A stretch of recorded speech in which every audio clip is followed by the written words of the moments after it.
So let's solve one more problem in this thermodynamics class. And this one I'm going to show you that there's 5 different ways to solve this one particular problem. Air enters a compressor operating at steady state at 15 psi and 80 degrees Fahrenheit. Stray heat transfer and kinetic and potential energy effects are negligible. Assuming the ideal gas model for the air, determine the maximum theoretical pressure at the exit in psi. And note that maximum theoretical refers to an isentropic process.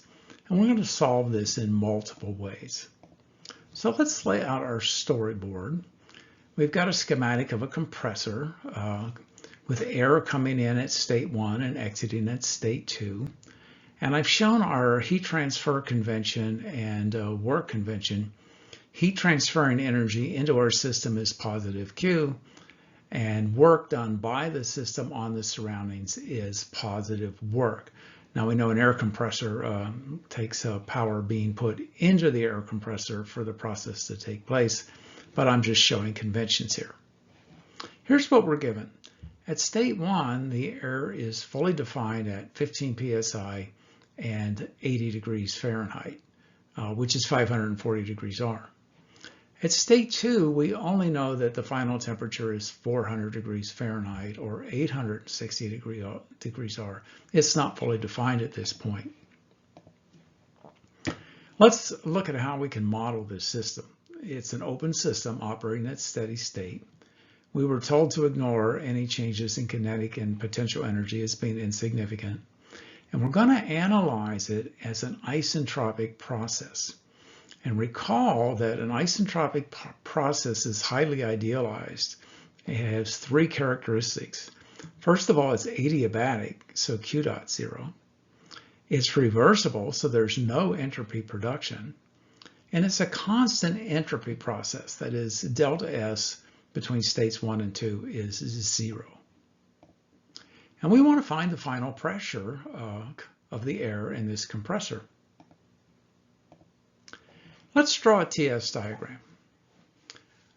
We know that state 1 is at 80 degrees Fahrenheit and it's at 15 psi. And so we're just going to plot that here. And it has some value S1 of specific entropy. Now state 2 is at 400 degrees and some unknown pressure P2, which we're asked to find. And I know that state 2 is directly above state 1 because this is being an isentropic process. It's a constant entropy process. So S1 is equal to S2. Now state 2 is fully defined. Now there are at least 5 different methods for solving this problem. We're going to do all of them. The first is I can use the air tables using a feature in the air tables which are P sub R values. Or I can use the air table using the S naught values in the table. And when I do that, I'm using variable specific heats. I can also solve the problem using constant specific heat values in place of the S naught values. Or there is an equation that we're given for P2 over P1, and it's applicable to any ideal gas involved in an isentropic process using variable specific heats. And there is another equation for P2 over P1, which is applicable to any ideal gas involved in an isentropic process using constant specific heats. So there's 5 different ways right there to solve this problem. Let's look at the first one. Now this is for air only. This is our air table. And there is a column in the air table with a value of P sub R.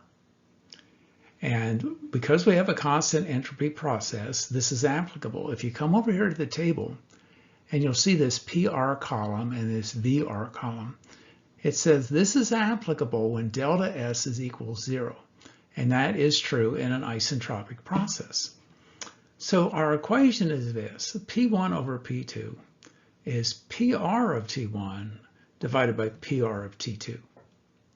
So let's find PR of T1. Well, PR of T1 is just PR of 540 degrees R. We were given Fahrenheit degrees, but we've converted them to Rankine degrees.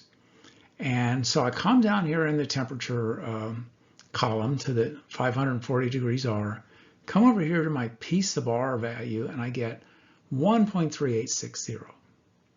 Then we need PR of T2. Well, PR of T2 is PR of 860 degrees R. So I'll come down here to 860 degrees, go over to my P sub R column, and I get a P sub R value of 7.149.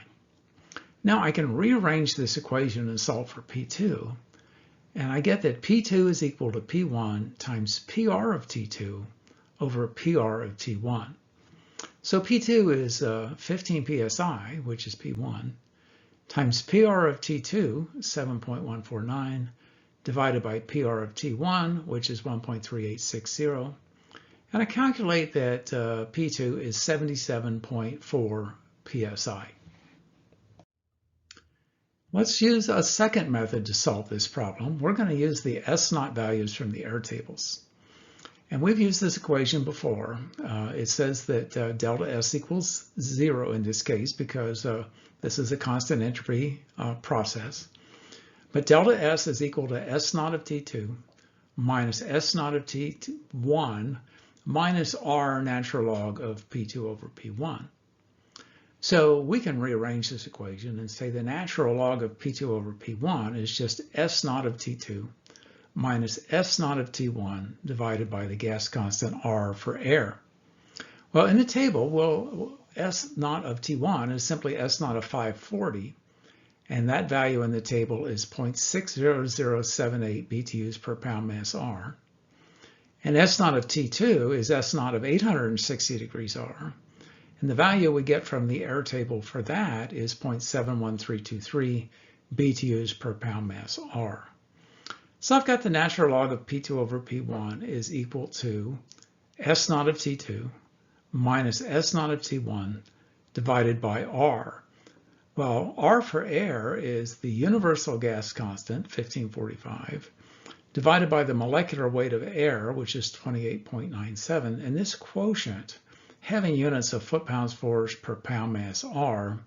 But I want to convert foot-pounds force to BTUs, and there's 778 foot-pounds force in a BTU.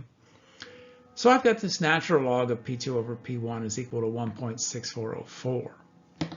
So now I can raise both sides of this equation to the power of E, and I get P2 over P1 is equal E to the 1.6404 power. Rearranging, I get P2 is equal to P1, which is 15 psi, times E to the 1.6404 power, and I get that P2 is 77.4 psi. It's exactly the same value we got with method 1. Let's look at a third way to do that. Let's try to use constant specific heats. Well, my general rule is that if a process takes place and the temperature change is less than 200 degrees C, we can certainly apply constant specific heats and get reasonably good answers. And sometimes with certain gases, we can even go with a much higher temperature change than this. So what is the C sub P value for an average temperature of this process? Well, I went into a specific heat table, which gives specific heats for air at different temperatures. And at an average process temperature of 240 degrees Fahrenheit, I found that C sub P has a value of 0.242 BTUs per pound mass R. So now we can go back to an equation that we've used in the past. Well, it's for delta S. Well, in this case, delta S is 0 because this is a constant entropy process. Now, in the previous method, this term here was S0 of T2 minus S0 of T1. But because we're dealing with constant specific heats, we can replace those S0 values with C sub P times the natural log of T2 over T1. And then the second term is minus R natural log of P2 over P1. So let's rearrange, and we solve for the natural log of P2 over P1 is C sub P natural log of T2 over T1 divided by the air gas constant R. Well, C sub P is 0.242 BTUs per pound mass R. Then we have the natural log of T2, which is 860R, divided by T1, which is 540R, all divided by the gas constant, which is the universal gas constant, 1545, divided by the molecular weight of air, which is 28.97. This R value having units of foot-pounds force per pound mass R, but I want to convert that to BTUs, and 778 foot-pounds force is equivalent to 1 BTU. So now I have the natural log of P2 over P1 is 1.6415. And that is very, very close to the equation we had in method 2. It only difference is out here in the third and fourth decimal place. And when I solve this expression, I get that the final pressure is 77.4 psi. Let's look at a fourth method to solve this problem. Thermodynamic textbooks offer lots of equations that are applicable to processes in various situations. So this equation is given in a text. It's applicable for all ideal gases involved in isentropic processes. And it simply says that P2 over P1 is the exponential function of S naught of T2 minus S naught of T1 divided by R. Well, we basically got to this equation by a different method when we were doing method number 2. So we've already solved this equation. We just got here by different means. And again, we calculate that P2 is 77.4 psi. And finally, a fifth method. Again, going back to thermodynamic textbooks, we find that there are lots of equations given that apply in various particular situations.